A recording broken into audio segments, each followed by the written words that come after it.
All right. Okay. Well, thank you guys for coming. I'm excited that you all came because this is really good information. I really enjoy doing this. I'm Larry Batten. I'm with the U.S. Small Business Administration. We're a federal agency that our whole goal in life is to help people start small businesses, grow those businesses, and most importantly, be successful.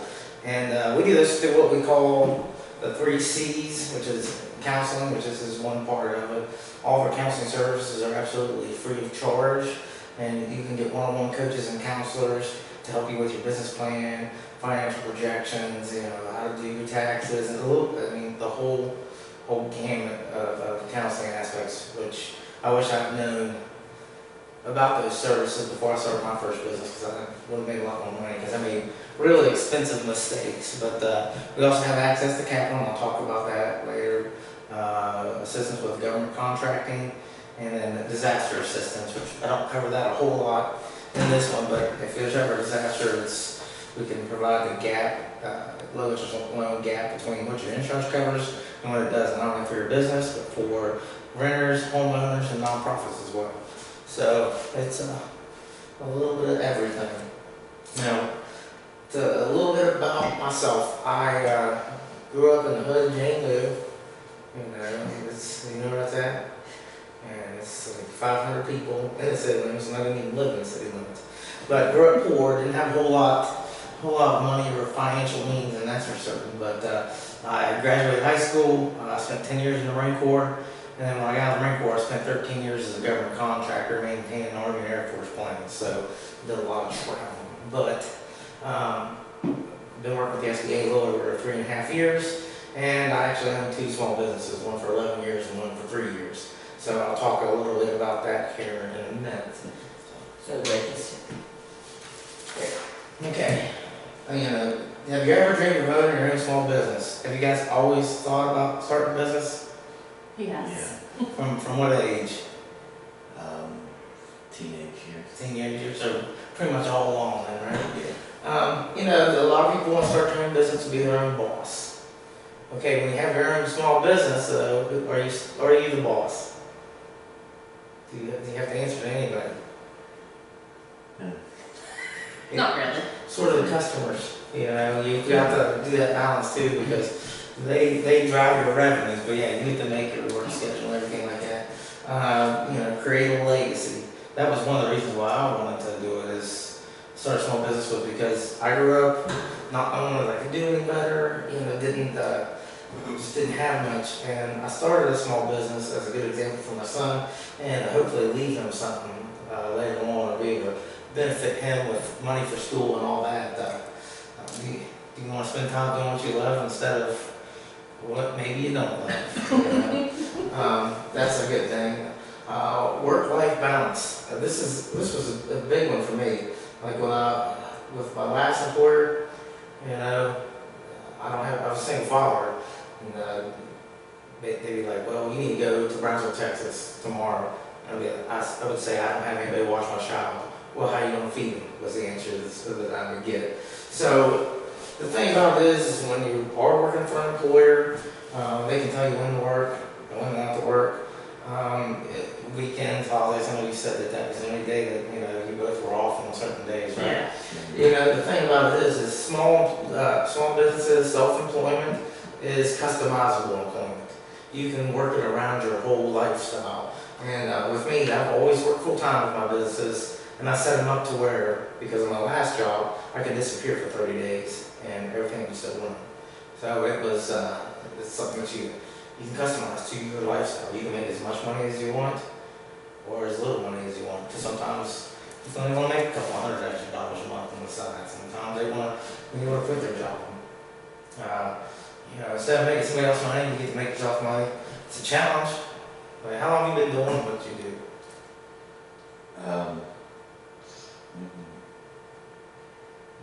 Vinyl for 3 years. Okay.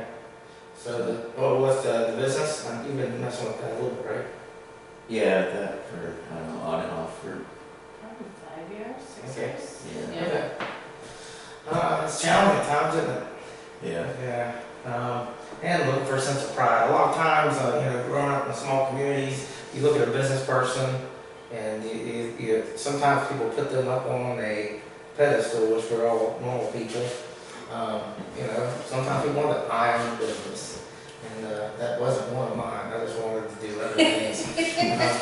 But you know, if you have your small business, you're wealthy in people's eyes. You know, Yeah. if you own a business, so you got to keep that in mind too.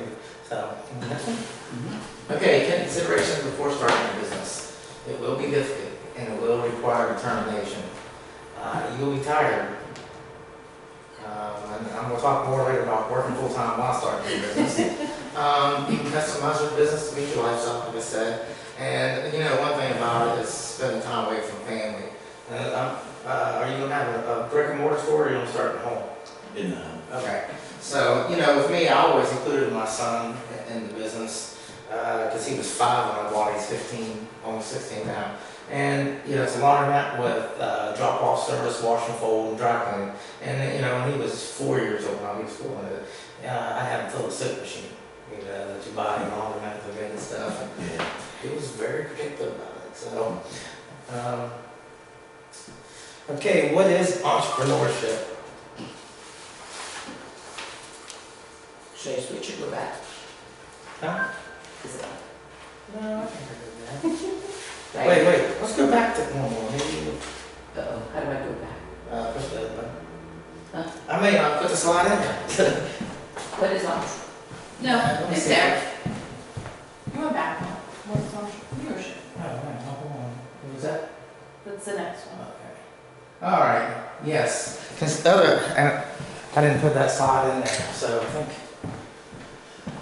we're okay. But what is entrepreneurship? Now, I really don't like to use this word. Scary in a way, isn't it?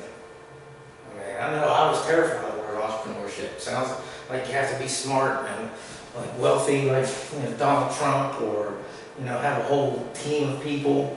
Well, I like to substitute that with small business. But that what is entrepreneurship is. I like to read the academic definition. It is the capacity and willingness to develop, organize, manage a business venture along with any of the risk in order to make a profit. And there's different type of businesses that you can start that we'll talk about in a minute. Okay. Thank you. Okay. What makes a good entrepreneur? What makes a good small business owner? What are some of the traits?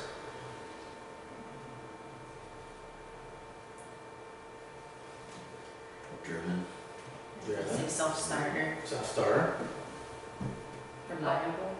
Reliable. Aware of his customer? Huh? Aware of his customers? Yeah. Some of the things is being tenacious, sticking with things, which is like determination. Be able to handle stress and pressure. Because there will be times when you will be sitting down in your shop, and I will guarantee this, that you don't know how you're going to make your bills. And it happens. Or business is not good, or business is so good that you just can't keep up, which can cause problems as well. You will sit in your business and cry at some point in time. We all do it. And if anybody tells you they don't, they're not telling you the truth. You got to be able to take risk. Now, we're not talking reckless, wild west risk. We're talking about mitigated risk. Taking a risk, but minimizing the negative impacts that it could have on you. Being able to react, be able to change direction real quick. You may have a plan, and something comes up, and you got to shift over to something else. Some people have a difficult time with that because they get so focused on one project. Well, if you get another customer with a closer deadline, you just have to do that. And thinking outside the box. Okay, there's different paths to business ownership. I noticed yesterday when I was doing a similar thing and used this slide, I didn't put just a small business startup. And that means starting your business from the ground up and everything. And it sounds like that's what the plan is to do a startup, fresh startup. But I'll talk about some other aspects of it. Not only a startup, you can purchase an existing business. That may be something down the line too. You may have a competitor that's wanting to retire. You may want to purchase a customers and everybody else's equipment because people do go out of business and things. So, but if you purchase a good existing business, you inherit the good and the bad at the same time. What's some of the good from buying an existing business? Customer base, Yeah, established name. yeah. Been in business for a while, you know. And what's some of the bad things that you could run into if you purchase an existing business? If you wanted to change something about it, the customers might not be real happy with that. If they've been going to the same bakery, say, for 20 years, Yeah. and you change the cake recipe on them. Well, you know, that can be a negative, but it also can be a huge Be positive. good. Because maybe they were catering to one particular customer that wasn't producing.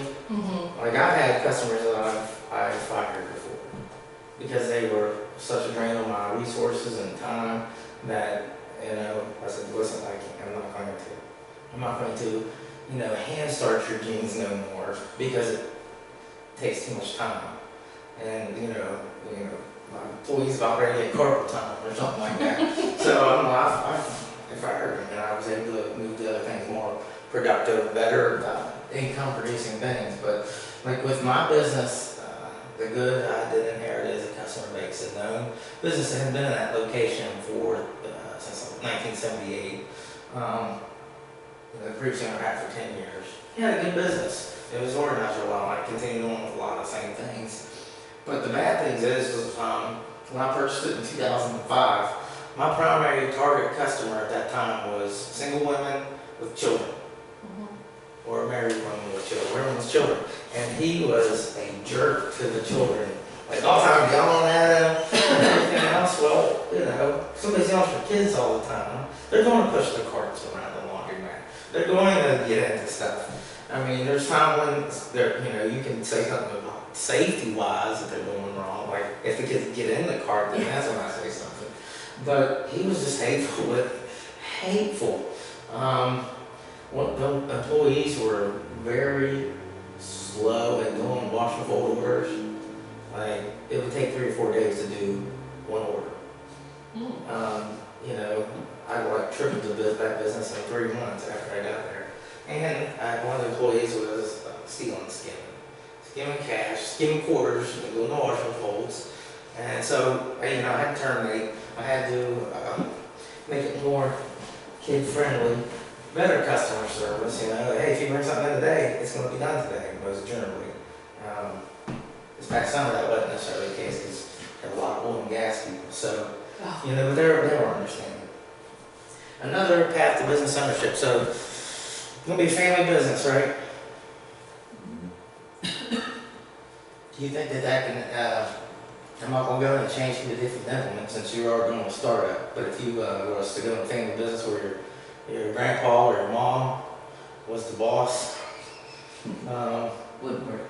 change could be difficult to implement because, and I tell people this, the change, because this is the way that grandpa's always done the business.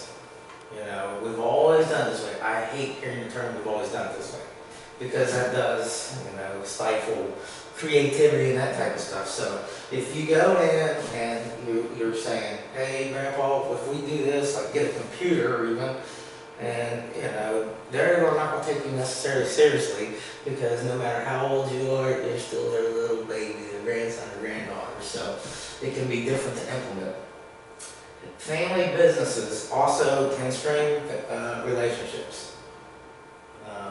It just can. But since you guys are married, it's still going to be a strain even if you didn't work together on this. So, that's just how it works. No, we know it. But, I like to tell people, my mother worked for me for 5 years at the laundromat. And things were really good for about the first 3 years, a little over 3 years. And, she started getting grouchy. She's like 4'10", mean as can be, She was getting grouchy with the customers. Her productivity had really slipped. So, I try to put her on a performance improvement plan where where I was like, hey, mom, like, we can't be doing this, we need to be doing this, or, the place needs cleaned every once in a while, and it didn't get any better. So it came to a point where I had to basically tell her that she was going to have to find a new employment.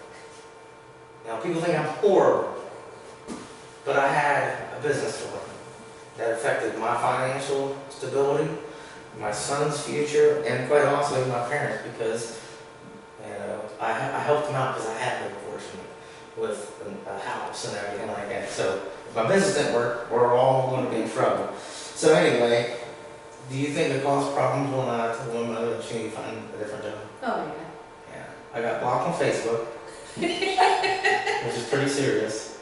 But this was right before Thanksgiving too, and I called and was talking to mom, said, hey, you and dad are going to do anything for Thanksgiving? Oh no, we're just going to sit here and eat a ham sandwich, watch TV. Oh, okay, which didn't think anything about it, but me and my son decided we'd go visit on Thanksgiving. Pull up in the driveway, there's cars everywhere. Me and Dana walk in, my son, and they had a huge spread out on the table, and the biggest thing was they had the cloth napkins out. Now, that's a big deal. That's a big deal here in West Virginia whenever somebody pulls out the cloth napkins, because that was hurtful, but I understood. We get along great now. It took 7 years, but you gotta be careful with that. All right, and I'm not a horrible person. It was best for both of us, because she's a lot happier now, and I am too with that. So the next path of ownership is franchising. The good and the bad is franchising. And they have an established brand and reputation. Everybody knows what Taco Bell. You know what's in there. You know what's pretty much on the menu. Everybody knows what McDonald's is. So you have instant brand recognition. So if you throw up McDonald's, people are going to stop because they recognize the brand. One of the negatives is it's a significant buy-in cost. We're talking, you have to pay a franchise fee, which can be steep depending on the franchise. You have to have so much in liquid assets that you can make liquid very quickly. Some of these are like multi-million dollars. Some of them you only need, less than $100,000, but it's expensive. Another negative is, which is a positive, they have the same suppliers for all of them, the same processes for anything, but you cannot change anything to make it. But you can't just start selling like something else that McDonald's isn't approved. And another thing is, they have the established brand, right? What if they decide that they want to change everything? Like McDonald's changed everything a few years ago to make it, fancier. Kentucky Fried Chicken did a major rebranding not too long ago. Who pays for those modifications? Probably the franchise owners. The person who purchased the franchise. And that can be very expensive. And sometimes if franchises start having difficulties, trying to keep their market up, or they're losing out to competitors, they're going to do things. It's going to get expensive sometimes. And as we talk, sometimes franchises, they oversaturate the market. Like, for example, Subway was great.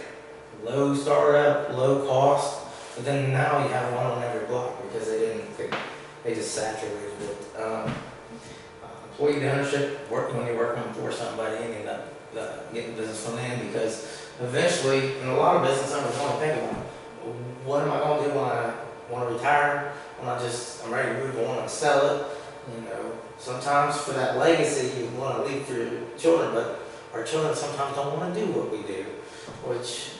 So if you're working for somebody, sometimes employees become like children to the owners, and then, similar to family business, you have less control, it's harder to change that type of stuff, but the good thing is you get to learn the business before you actually jump in. Okay, business opportunity recognition. This is one of my favorite things when it comes to business. Does anybody hunt? I know you do. You hunt all the time, don't you? Have you ever hunted? Okay, let's see. That's a okay. To me, opportunity recognition is like a thrill of the chase of something. You know, it just is. Find an opportunity out of nowhere, because you may have a business idea that you're really set on, but sometimes they don't work out for one reason or another. Or if you have a business, but you need to find another product or service to get into as well to branch out. So business opportunity recognition is basically the capacity to perceive and act upon opportunities environment and the ability to create and build something out of practically nothing. Now, you know, being a former military guy, you know, I spent my whole life doing this kind of stuff. It's no different than like, okay, you see the enemy, you know where they're at. You perceive and act on the, you know what their opportunity is to you know, put some hurt on them. But sometimes in the military we do that. We go on that mission without all the required resources, but we make it happen with nothing oftentimes. That makes sense? You gotta think outside the box on that. Okay, that opportunity, that business opportunity, is nothing more than a problem plus solution. So we all have problems, right? That we would love to solve.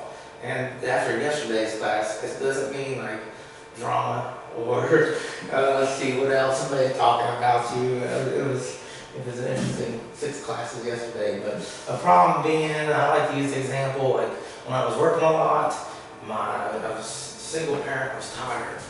So my house was a disaster. So what was my problem? My house was nasty.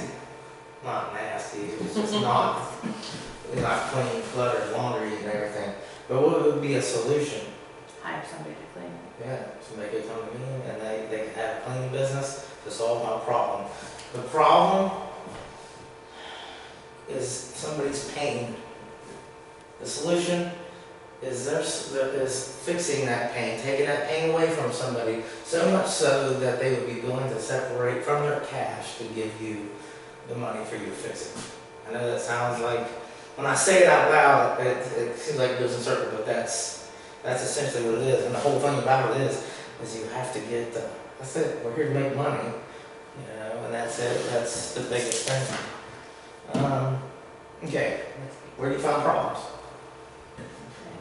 Everywhere. My second business, like when I'm at work, I like to talk to people. I'm quite personable at times, I really love this. I talk, teaching entrepreneurship and small business topics. But when I go home, I want to hide. I don't want to be around people. I want to either be at home doing whatever I do at home, or camping, or ride 4-wheelers. I'm an outdoors person like that. And I was made to go to this pizza night social event. Horrible. It makes me go someplace like this. So I went without having a choice, mind you. And it was tables like this, and sitting here, and strangers all around you, and I don't want to talk to anybody. But I didn't want to be rude. There was 2 women sitting across from me, and I'm like, hey, what do you do? I don't care what they do. I just didn't, And they said, oh, we're hairstylists. I'm like, oh, that's great. And then, they start talking about that's where you were. They told me, I don't care still at this point. Then they started talking how they hadn't been paid in 2 months. Would you work for 2 months, long days without getting paid? I wouldn't either. So of course my question is, why would you work for 2 months without getting paid? Because I know I wouldn't. And they said, well, we don't want to lose our clients. So what, now I care. And why is that? Did I see an opportunity? Yeah.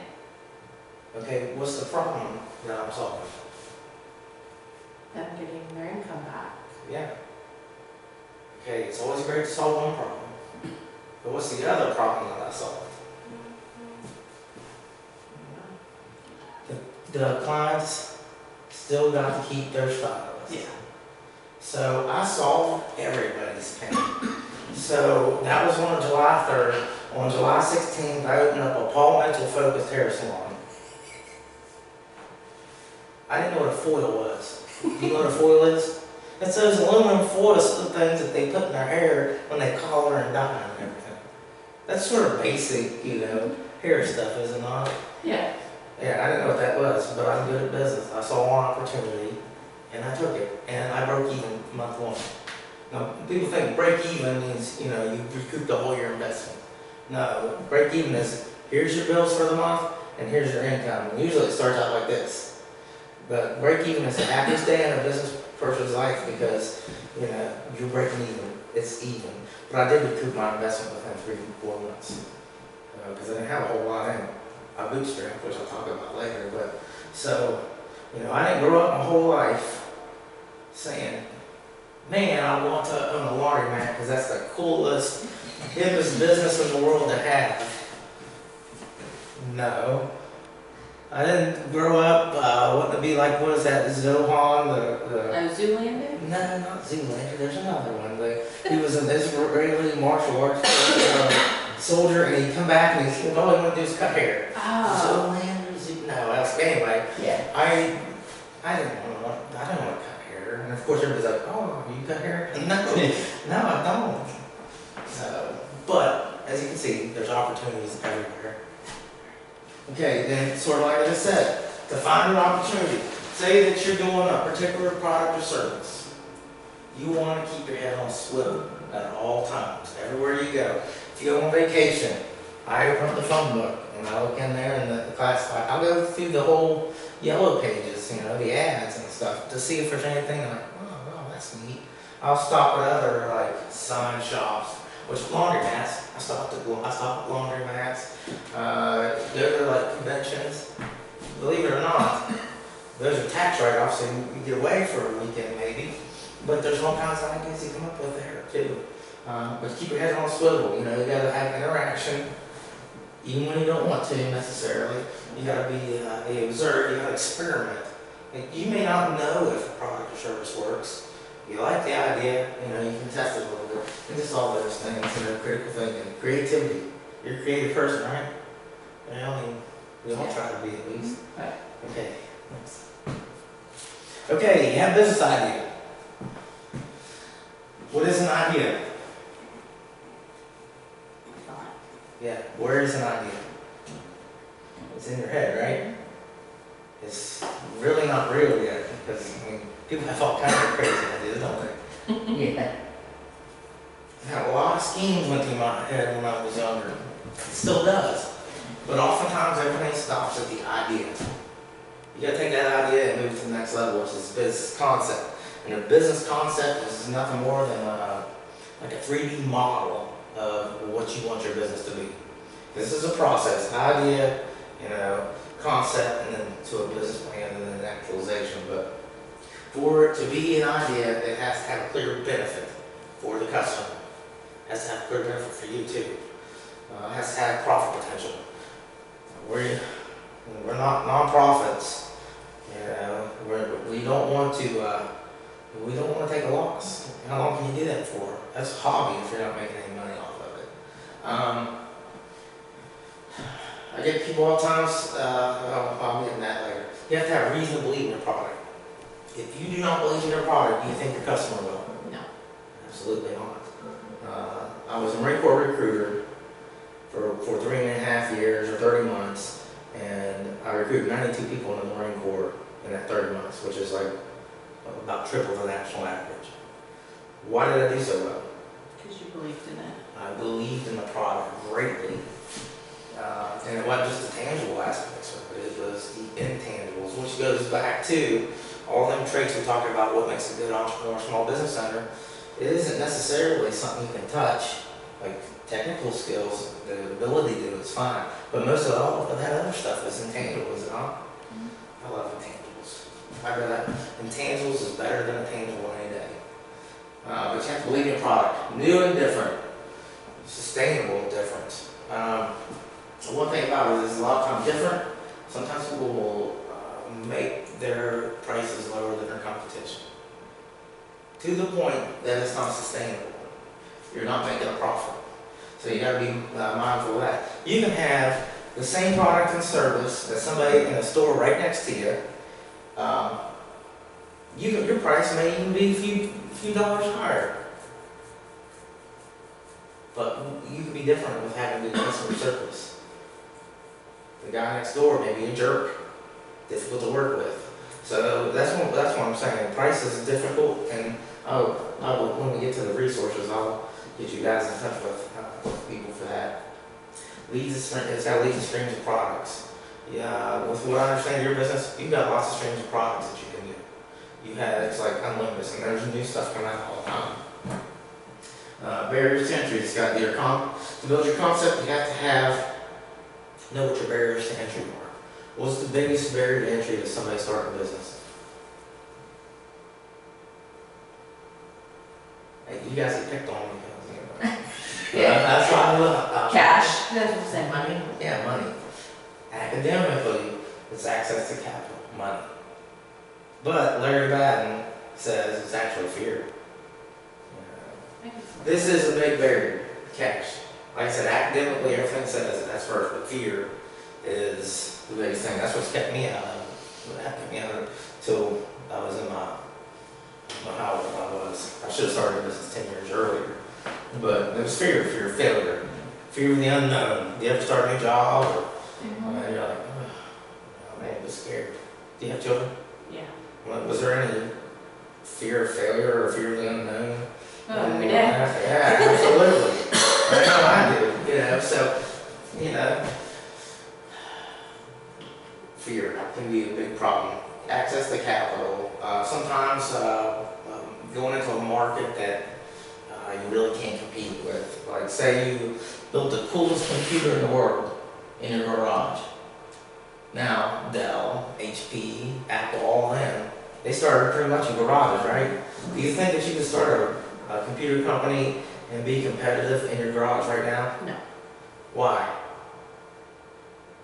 Because they've got such a big brand. Like I said, They got scale where it doesn't cost them very much to build yes. something. So you got to keep that in mind. It's hard sometimes to compete with the large guy. It's possible, though. So that could be a barrier. Your business concept has to be comprehensive, and it's got to be consistent. Because all this whole process, this and the business plan, it is taken like when you shoot a target with a shotgun. The patterns are this big, right? I get people all the time that come in like, I'm gonna do this. Well, you're all over the place. You're trying to like have a fish store and then sell like groceries. I mean, you know what I mean? It's what's some of the craziest things to do? This woman was going to make a one-stop shop for real estate, have a law office in there. I mean, it was all family. They were just going to have an open office with all these things going on. And I was like, huh, there was like 10 things that had nothing to do with anything. So you gotta like, you bring that target down. It's like a funnel. You go in the funnel, pour the water, and it comes out like a smaller stream. That's what this whole process is for. It's got to be comprehensive and consistent. Next. Now, I did give you a copy of this. It's the Ice House Discovery Canvas. To make your idea more tangible, to make it more of a concept, your 3D model, prior to you starting your business plan. There is 9 questions. Just 9 questions, it's all right. When you go through this, you gotta be open and honest with yourself. You gotta check egos at the door. You've got to start putting things into a real perspective, because sometimes people have lofty ideas or not lofty enough, So it's 9 questions. Describe the problem you want to solve. Okay, pretty simple, right? But you want to write a couple sentences there. A lot of times, people never put pen and paper. I recommend doing this because it will focus what you're going to do. Describe the type of people who have this problem. Okay? My problem was my house was dirty. Describe the type of people who have this problem. Well, you start a cleaning business. You want to clean people's houses. Describe the type of people who have this problem. It's sort of who your customer is. How are they currently solving the problem? they're not cleaning, or they're not doing a good job, or there's like hoarders, you know, newspapers and stuff all over. Describe your proposed solution. So that's where you really start getting into things. If you know, sort of these things, as you can imagine, they get long, the sentences get longer as you go through each section. But it doesn't have to be an 800-page essay or anything like that. Yeah. Excellent. Okay, how will your solution be different? Like I said, what's going to make your product or service better than your competitors, or how things are being done now? Or will people pay for your solution? How will potential customers know about your solution? That's your marketing aspect. And how will potential customers pay for your solution? Now, these things are sort of, will people pay for your solution? They might. 6 and 8 sort of go together. Sometimes they get muddy, but sometimes it doesn't. Let me try to figure out ways that I can put this. Will people pay for your solution? If you have a product or service that's a really ridiculous idea, and will they pay for you to solve that problem? Probably not. It could be, oh man, I can't even think of one right now. But believe it or not, people that think that people pay for Schnuggies, right? Remember those? You have one, don't you? Do that often. Yeah, you have one, right? They got manly ones now with camouflage, but people thought that would people pay for your product? They thought no. They sold $30 million worth of Snuggies in a year. That's a lot of Snuggies. So that's why I know that you got one. But they quickly slow down. Yeah, but that's fine. If you make a whole bunch of money, and you're like, okay, I'm done. no, I'm gonna get out the thing, but will people pay for your solution? Okay, when it comes down here, how will your potential customers pay for your solution? You can have the best idea in the world, but if their target market can't afford it, is that going to be a good business to get into? And why will potential customers purchase solutions? So it's like essays, do little sentences, essays, take your solution. I think I answered that appropriately today. But does that make sense? Like, I can't even read this. I'm that blind. Yeah. I want to print that out. That way you can actually see it, take it home, and work on it. Now, one thing that I would recommend, since you guys are married, are you going to be helping with the business? Yeah, like we kind of have it, like he's the creative one. I kind of double check his work and I'm more personable than him. So I do all the marketing and the sales and Okay. I recommend you guys do this separately at first. that's what I thought, kind of compare Yeah. where our minds are at. Because that can be a problem, not only with partnerships and everything like that. That way you can make sure you are on the same sheet of music. Partnerships, husband and wife teams, I'm not saying it's a bad thing, but you gotta make sure you're on the same Yeah. sheet of music with the same goals, same benchmarks as you go on. So, does that make sense? He's the brains. I just nod my head. Huh? I said he's the brains. I just nod my head. Yeah. Well, this is not one of them, not just nod your head. No, it's not. So, okay, next thing, business plan. Your business plan is the next step. Now, you see how we're on here, an idea for your model concept. This is where you get more in depth. This is the part that scares people. Business plan is very important because it is your blueprint, your roadmap as to, what product in detail, comprehensive, how you're going to sell it, how you're going to finance it, financial projections, a whole bunch of things. Now, it's important because you have to know what you're going on. You have to have a complete clear understanding of what your product or service and your business is going to be. Because you need it, because you will not be able to get funding if you need it, if you don't have it in a lot of places. Would you invest money if I said, I got this idea? Why not? Because I need to know more details. Exactly. So people oftentimes make the banks the bad guy. If people go to the bank, they won't give me a loan. And I don't want nothing. I hate them. They're mean. But the fact of the matter is, money used to be easier to get. But after the banking crisis, and then the federal regulations that come up, and nowadays, if you make a bad loan, you're probably going to lose your job. If you lose a bad loan, you could face criminal action. You could be liable to have to repay that money. You know, so banks, yes, they seem greedy, but they're in business too. I mean, they make good money off of it, but with the new regulations, it's still difficult. Business plan. I've had people actually pay over $2,000 for a business plan. Do you know what they got? 79, 80 pages of crap. Something that was printed off the internet. Yeah, the demographics were stuff that you couldn't understand. And if I go to an investor with 79 pages, they're going to want you to be able to answer questions, right? Yeah. And don't feel bad if you do go get a loan. They take your business plan, they skim through the first page and flip way back here to look at the financials. So that may be all they see. They don't read a lot of the whole business plans. They don't. They want to make sure that you can pay back and that your financial projections are realistic. But the business plan is for you more than anybody else. So do your own business plan. And we have free counselors and business coaches that will walk you step by step how to do a business plan. You know, and it's free. I don't know, I know in West Virginia it's $35. You have to take one $35 class. It's 2 or 3 hours. Talk to you about different considerations for business, like how you're going to structure it. And I mean, it's a good class. I took it after being in business 8 years when I came on with the SBA, and then I'm like, ooh, I wasn't doing that right. You know, so it's good to take it. And then after that, it's 1-1 free of charge. Okay.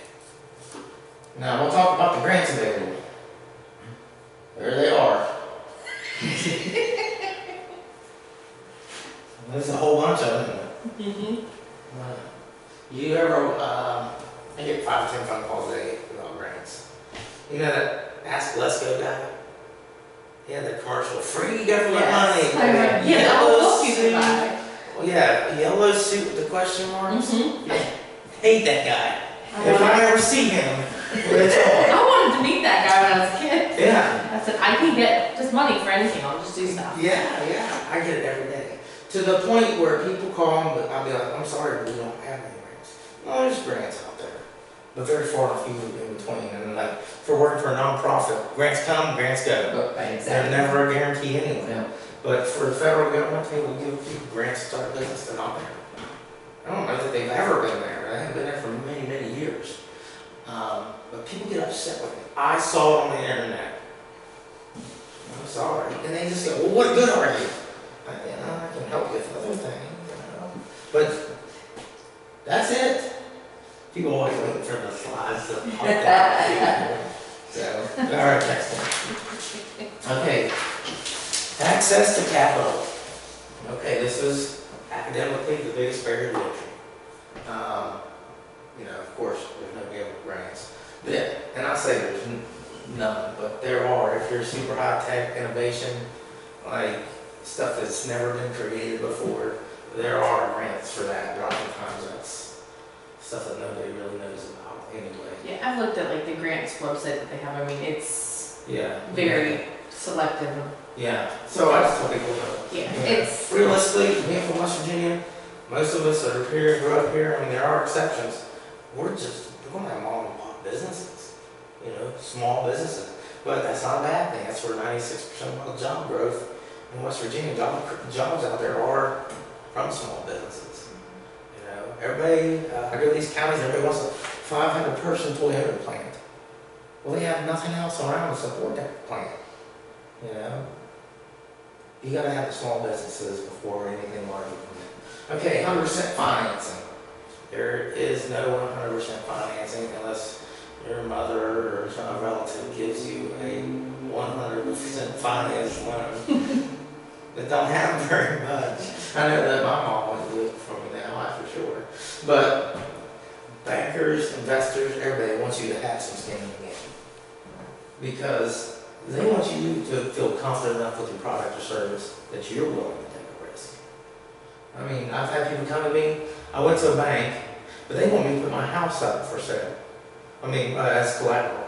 I'm like, well, not gonna do that. What else am I gonna do? I'm like, I'll be like, you have a great business idea.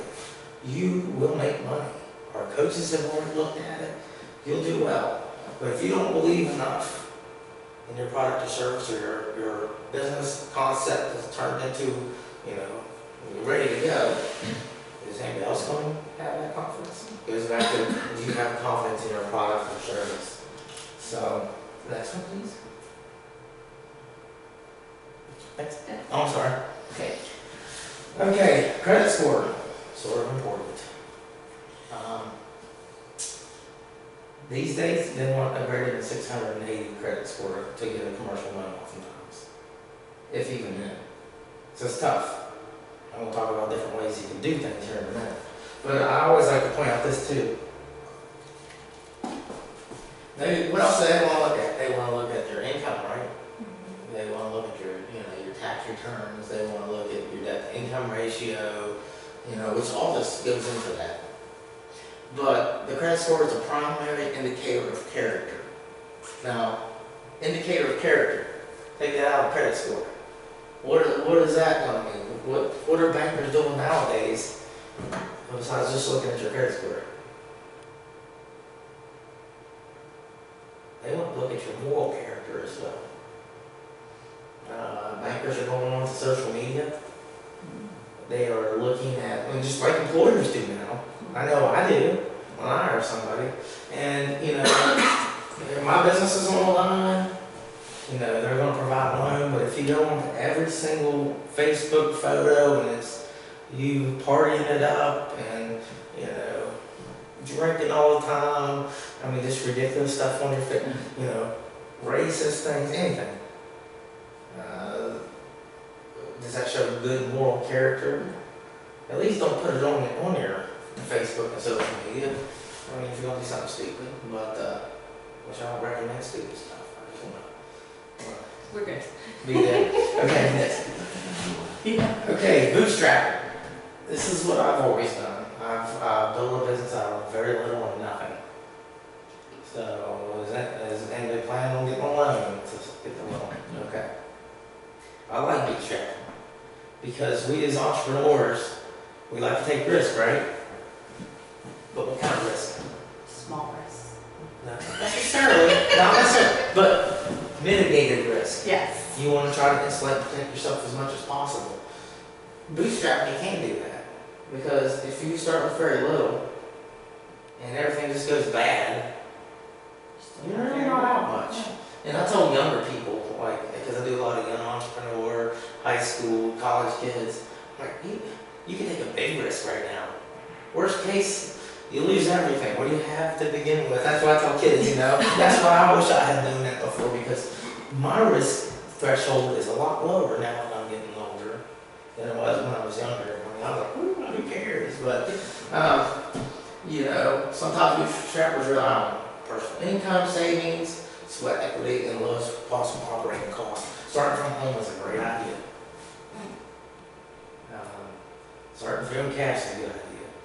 Sometimes you will have to take debt with a business, especially if you want to expand. So you always got to keep that in mind. Oftentimes, though, if it's some of the equipment that you need, my equipment has never shown up on my credit report. I'll do a credit check, but it's never shown up as against my debt to income ratio. It's never shown up. I've always paid it. I don't know that. You'd think it would show on there either way. You can lease equipment instead of purchase it outright. Borrow equipment. A lot of people do that. Like I said, HP and all them started with very little capital. You just start with what you have. A lot of times, let's say you don't have a whole lot of money. What if you have $500 that you've worked so hard to save up that money and you want to start a business? Is that possible? Yeah. What kind of business can you start for under $500? Cleaning business. Cleaning business. I'd like to use that as an example. Lawn mowing. Little handyman service. Yeah. An errand service, like someone that drives around, does your grocery shopping and picks up. There's ways to do it. I like to call it hustling. Because, growing up in the hood, I had to make money somehow, you know what I mean? I found ways to make money with nothing. I babysat all the time. Like, Huh? I said I always babysat, like, Me, I couldn't babysit, nobody trust me. I had a mullet with perm in the back of it. But what I would do is I would like pick up hickory nuts and put them in little sandwich bags and sell them, 50 cents a bag. I talked to my one neighbor, and I was tiny. I was like about this tall, 70 pounds. Hey, I'll take fence post holes for you. 50 cents a fence post hole is what he said. All right, it take me all day to do one. But I did it, you know. I was like, that's 50 cents. You know? I used to push my lawnmower a mile when I couldn't get a ride, push mower, you know, West Virginia bills to mow grass. And I paid $10 for that. Remember the first thing I ever bought that, man, it was a clock radio. They don't have those anymore, do they? I don't know how old you guys are, but I'm pretty sure. I remember clock radius. You actually remember a clock radio? Mhm. Oh, awesome. But you have to start with what you have. What if you don't have any money to start with? Ask family. Well, if they don't have money, I'm talking about they don't have money either. Because this is the one thing about West Virginia, and this is something I've stressed and discussed. There's this generational cycle of people not knowing they can do better. Cycle of poverty, cycle of, you know, just not being able to get out of that rut. And this is why I bring this up, is because, you know, you can break that cycle if you just believe that you can do it. So you have no money, your parents have no money, none of your friends have money, but, you know, what's something you can do to start a clean business with $0? I would just start cleaning with what I have on hand. Like Well, if you just, don't, I will pay for that stuff with what you have on hand. You think that maybe you could go to somebody and be like, hey, you need your house clean? use their products. I use your product, or mow grass, or weed, you know, I use your stuff there, and this is, I'll adjust their price. Now then you start saving that up, then you buy your own vacuum cleaner, your own lawnmower. You know, it can happen, and that's why I say hustle. A lot of Yeah. people, you know, depending on the group I talk to, they think hustle is in a bad way. Well, you make things happen. That's what we do with nothing. And it's possible, that's what I did. You know, my lawnmower guy who does it, our house is $25 Yeah, because we're willing to take him whenever. yeah. He'll charge other people around us more, Yeah. but Because they it's have a set schedule and set days. Like Yeah. we want it every Friday at 5 Yeah. o'clock. yeah, and he just comes and he just does it when it's like, okay, oh, lawnmower's going, okay, that's fine. Because he's doing it for a price cheaper than anybody else could possibly Yeah. do it. But he knows that we also will tell other people. Yeah, and you know that's just it. You know, people like to help people out that want to help themselves. You know, yeah, you know, use their equipment, borrow somebody. You know, I deal a lot with disabled veterans, people that just don't have anything, or you know, social workers. You know, oftentimes some people have trying to get out of that poverty. I talked to a whole bunch of a class of, I think there was like 75 social workers doing veterans type events. And, you know, I was talking about this a little bit, and they all said, if somebody didn't use it bad enough, we would make sure they had a lawnmower. Yeah. You know, there's somebody willing to help you. Unless you know to steal a lawnmower. And that's a problem. Once again, it goes back to good moral character and just traits it takes to be a good business person. But, you know, just like handyman stuff, Right. you go to somebody's house and be like, hey, you know, I'm just, you know, do you need help with something? If somebody would actually come to my house and say, you need some help with something, and they were serious about it, I would put them to work. I really would. Okay, so starting from that bootstrapping, that's the way to do it. I love bootstrapping, mitigates risk, and the profits can be greater if you, as you grow. Next. You're doing a great job. I need to get more water. Sorry, guys. Anything you want? Yeah. Pot break. You want to? Okay, we'll pause. You should have told me. I know it's not, but that's it. Okay. We are moving right along pretty good here. You guys have been a great crowd. But well, I started the business while working full time. Okay, why have I never quit my job necessarily? Because it's, I don't know, like a reliable form of income. Yeah, steady income from job. You know, paid vacation, sick leave. I like time off. Retirement plan, healthcare, getting small business owners with the Affordable Care Act. And I've seen a couple businesses like that. They were working hard at their business to build it. It was building, not the fastest, but it was. Their children were on chips, and they were automatically enrolled into the expanded Medicare. Okay, one of those. You know, fear of failure, we already discussed that. Financially risky, because it is. You know, and funding shit just because, I mean, we like to eat. Do your children like to eat? Yeah. My little dog Izzy, she likes to eat. You know, but one of the reasons why I haven't is not these things. Mine are different. I couldn't sit still that long. You know, and I have a different look at it too. I want to recommend a book. You ever read Rich Dad Poor Dad?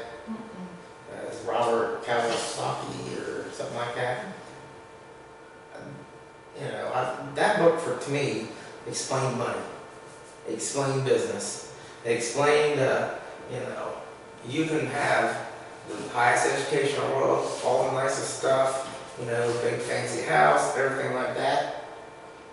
You know, but there's a guy with not the nicest house, you know, works harder, and, you know, sometimes this guy here is actually wealthier than this one. You know, he explains money that is not necessarily real. You know, it definitely doesn't make you happy. But anyway, that's a side thing. But yeah, is this why you just haven't said any of these items on here? Like, I think I'll just quit my job. Yeah. Income. Yeah. This is part of bootstrapping too. And I recommend, if it's all possible, to work while starting a business. Now I know that you said that you both work, you're tired at the end of the day. Well, that's where, if you want to have financial independence in a different way, it's going to take that work. And you have to, let me see if I next slide here. Okay, no. You have to sort of make a schedule. You gotta be able to spend time with your family. But you also can't have when you're trying to work, you know, your family in your workshop all the time, getting into stuff. I know, like my grandson, or my girlfriend's grandson, I can't do anything when he's around. I mean, he wants to help. He's 2.5 years old. No. You know, so you got to sort of be able to set the time to do it. You know, some people start 2 hours a day. You know, after the kids go to bed. That's where it goes. Are you retired? Yes. I remember when I first started, before I got everything going, you know, made everything manager based. You know, because I've had employees. You know, it's tough, but this mitigates your risk so much. It pays for the business, because chances are your business is not going to make money on the first day.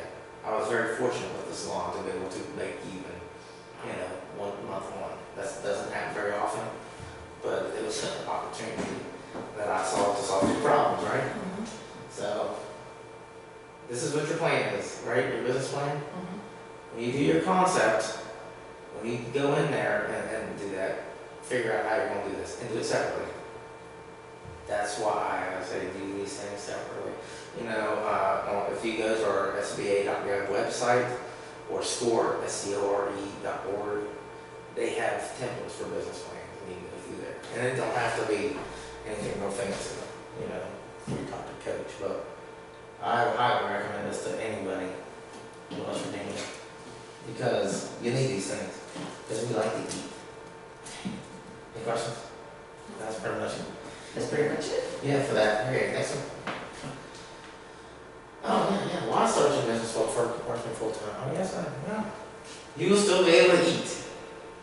Yeah, I always said that. But it gives you the ability to test the waters. Because maybe nobody wants your product. Or maybe you have a horrible product at first, and it needs to do some tweaking. That's not a bad thing. To start something and then you don't stick with it, you know, because it's not going well. You just adjust. And that's the thing about a business plan, too. Business plan is a living document. You set your benchmarks. You know, say I want to have 5 customers a month, I want 10 the next month. I I'm gonna sell this product or service. If that's not working, adjust your business plan. It's not set in stone. It allows you to build clients and customers, and it allows you to start small without as much stress. If you're not worrying about the financial aspect of it and you're just tired, that's a whole lot better than being broke and tired.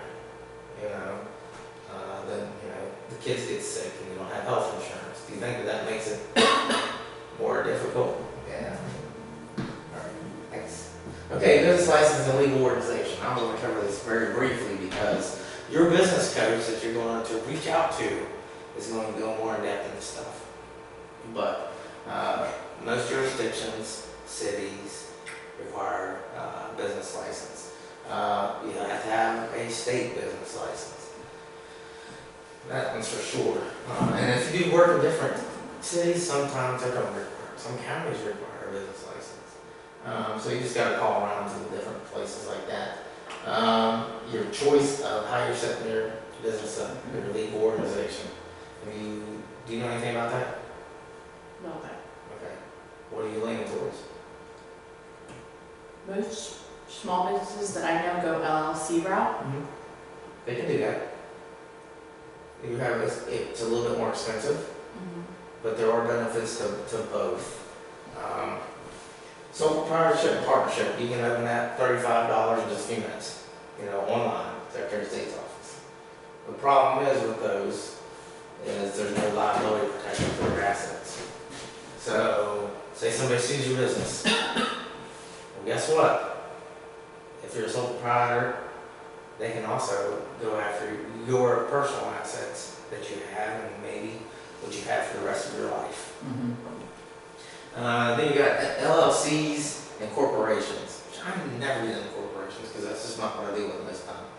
But there is presumed liability protection for your personal assets. Unless, can you think of a reason where it wouldn't protect you? A personal injury lawsuit or? No, if it's an accident or something like that. What about gross negligence? Goes to action. I mean, if you do something stupid that, you know ahead of time that somebody could get hurt or, and that type of stuff, then of course they can come back. Just like, Took business not too long ago to remember. yeah. Well, the thing about it is, you could do nothing wrong. I could go up here to the courthouse and file a lawsuit because I don't like the way he looked at me. Does that mean it's going to go very far? No. But that's the environment that you got to keep in mind because, I don't like calling this a blue chair. Or I'm offended because this is a brown chair and that's a blue chair. It's going to cost you money. It's going to cost you money either way it goes. Even though the thing will probably get thrown out. But just, it's complicated. But yours so far is pretty straightforward at this point. So, Worried about somebody suing us by what gets stuck on their car. Ruins their paint. ooh, That yeah. would be, that's the only thing I can think of right now. Just Something what? weird like that, 'cause somebody be like, no, I have Yeah. to peel off the sticker that you sent me Well, and. I would definitely do an LLC and business insurance. You can get a decent amount of insurance. It's not totally horribly expensive. My insurance is high for my business because there's water and machinery. Yeah. And you can have somebody with as a professional slip and fall. Or if you have people coming into your home, homeowners insurance may not always cover it if it's a business in the home. Yeah. Sometimes if homeowners insurance, if they know you even have this in the home, they'll drop you. Yeah. So you want to check that out too. I don't know if you saw that. But here's my question, can you start off as one and change to another? Like, we start off just a sole proprietorship. Yeah. And then as we make money, it's like, okay, well, let's take this to the next level. Yeah. Okay. Like the LLC, it costs more. It's like $150. If you go to the Secretary of State's office, onto their website, just Google, or even Ohio, right? Yeah. Some things may be a little different. Go to the Ohio Secretary of State's business license, and they'll be able to talk to you. Since you're in Ohio, you need to call an SBDC person in Ohio. Yeah. Because they know the laws, so, because they're in every state. But yeah, this is something to definitely consider. Do not take this lightly. I recommend LLC, but my business is a sole proprietorship because I just never changed. I know. Shake, shake. Yeah. Hey, you know, we all make mistakes, and this is actually, one thing about it is I'm actually selling the laundromat here. So I'm not making any changes for a little while, but I'm about 8% sure that this is going to go through. And this is the thing, I started a little time. I work deals. I talked to the guy, he just wanted to retire. You may have somebody that has an existing business, for example, that they just want to retire. They have plenty, he asks questions. If you find out that they have plenty of money, they're not relying on that all the time. Like, that's what my guy did. He'd already retired, sold one business, made a lot of money, moved to West Virginia, got this because he was bored and wanted to just retire again. When I found that out, I said, hey, would you be interested in owner financing? At least a portion of it. He said, oh yeah, what do you got in mind? I said, tell you what, I'll pay you at 8% interest, it was high. But I didn't have a whole lot for down payment. I had to work some equity in my own house to get a whole lot of credit to pay the down payment. But I said, hey, I'll pay 8% interest. Oh, and the fact of the matter of you being, you want to pay taxes on it all at once. And he said yes. I'm used to rejection in my life. You can't be afraid of rejection when you're going on a sales call or anything like that. Or asking people, worst thing you can say is no. That's what I always say. So, do you know how much it actually cost me to get to my business? About $2,000. That's not a lot. No. And I've had 11 years.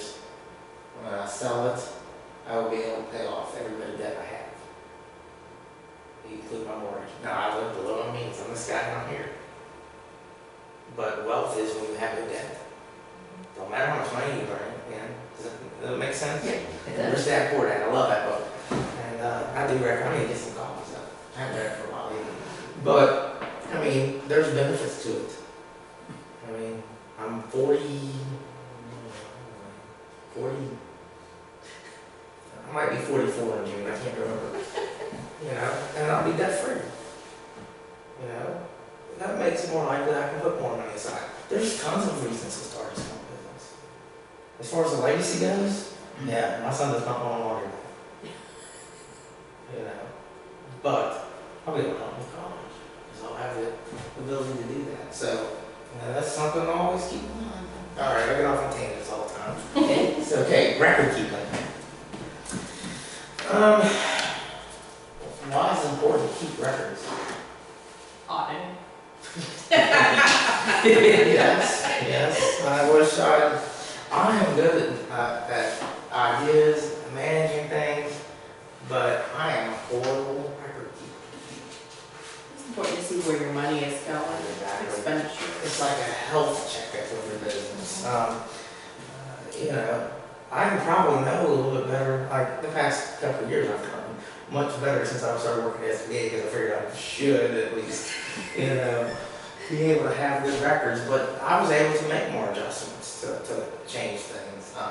But records to keep, gross receipts, income you receive from your business, that means invoices and all that type of stuff. Purchases, items you buy to resell to customers. Now, this is where you got to be careful. Purchase items to buy and resell to customers and expenses costs you incur to carry on your business. Now, resale, buy and resale, when you buy it, or do you pay sales tax? No, if it's a resale item, no. You tax it when the product is service is done. Yeah. A lot of people make that mistake because say you needed to buy tape.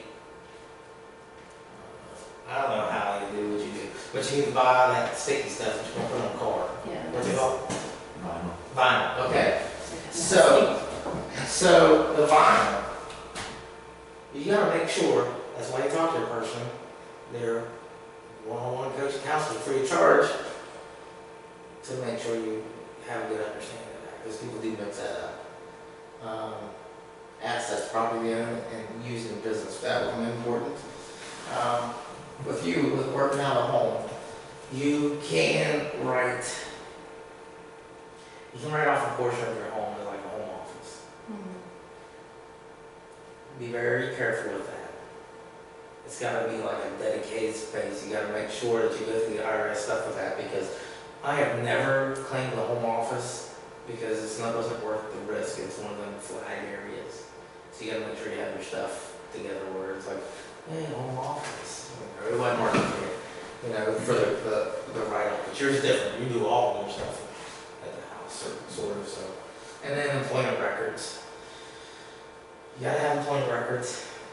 Yeah, you just do. Man, it's amazing. You have to keep employment records longer than you do any other records.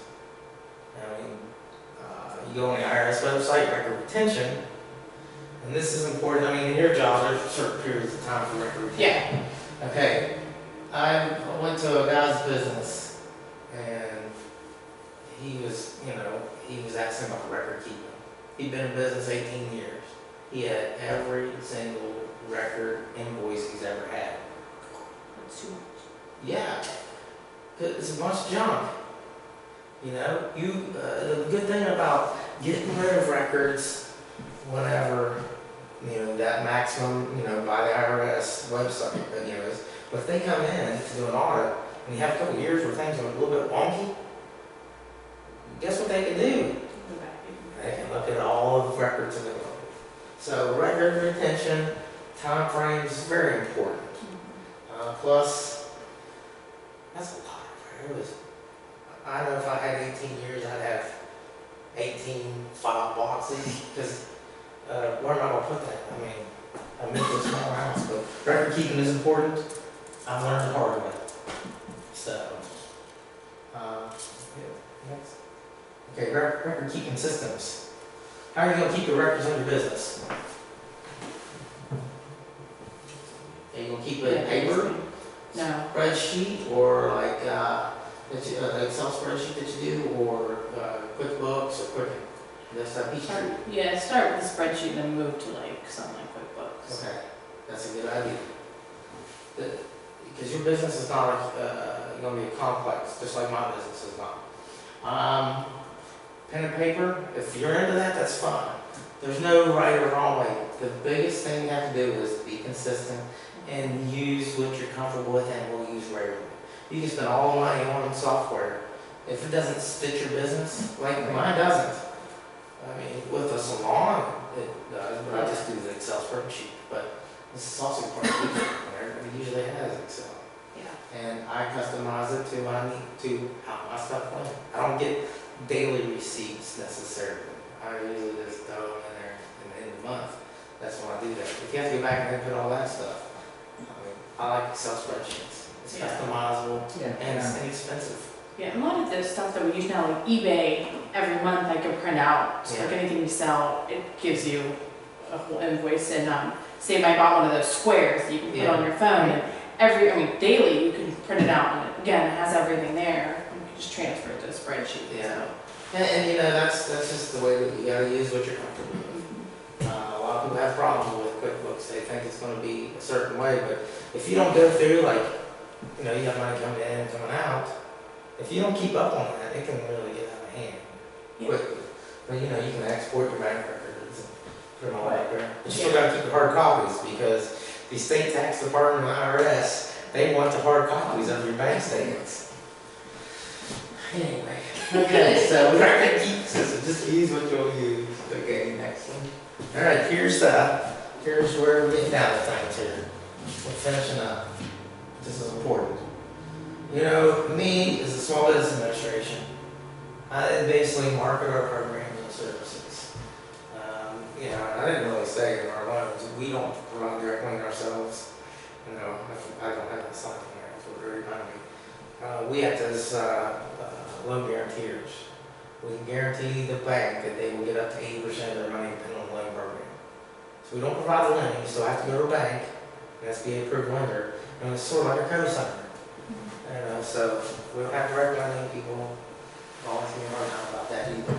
We have veterans. There's different veterans programs, different finance options and stuff like that. Different assistance to veterans, disabled veterans. Small Business Development Center. Just Google Ohio Small Business Development Center, because all my resources in that resource guide are West Virginia ones. Okay. But the SBDC state, we fund them, we grant them a great deal of money in West Virginia to provide this counseling for us. So it's a state-federal partnership with us pretty much. But they will act, as I said, they'll have one-on-one coaching counseling for free. And they care. And they will tell you if your idea is not very good. Do you want to hear that? Yeah. If it is not a viable option. I mean, people get offended. But if you're still going to go through it after the coach tells you, hey, you need to adjust something here, or this is just not going to work, you got to listen to them. If not, I know people who go on and they lose everything. Some people don't. It's just how it is. But these guys know what they're doing. SCORE, there's volunteers all over the country that used to be called Search for Retired Entrepreneurs. Now it's like they're bringing in some younger people that volunteer their time.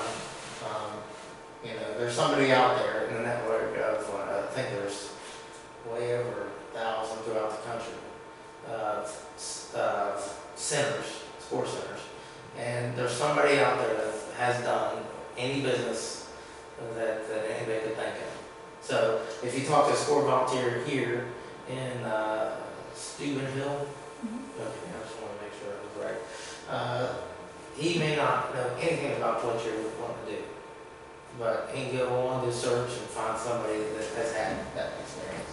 Women business centers, West Virginia doesn't have one right now. We haven't had one for about 3 years, but it's like geared towards women. I don't know about Ohio, because I covered West Virginia. So, and next one. Next one. Okay, have you ever been to our SBA.gov website? Go on there. There's, it can be overwhelming a little bit when you first get on it. But you go to the part where it says start business, how to start a business, there's topics, there's trainings. We have webinars and workshops all the time. If you go into, like for West Virginia, we use the SCORE, we work with them. Go on SCORE.West Virginia, trainings, type that in there.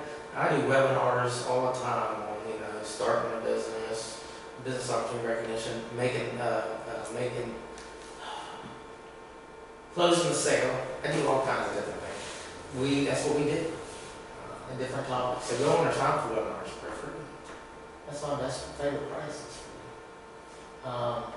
Business plan templates, like I said, SBA has one. You log in and you start it and it can save all that stuff. So check our account, SBA.gov. You can sign up for notifications of different trainings that we have. And then there's my contact information that you have in the card. And there's no elevator success. You have to take the stairs. That's motivational. And I don't think is that the last one? Yeah. Oh, I did that in one of these slides. I always forget to ask because I'm going backwards. So, do you have any questions?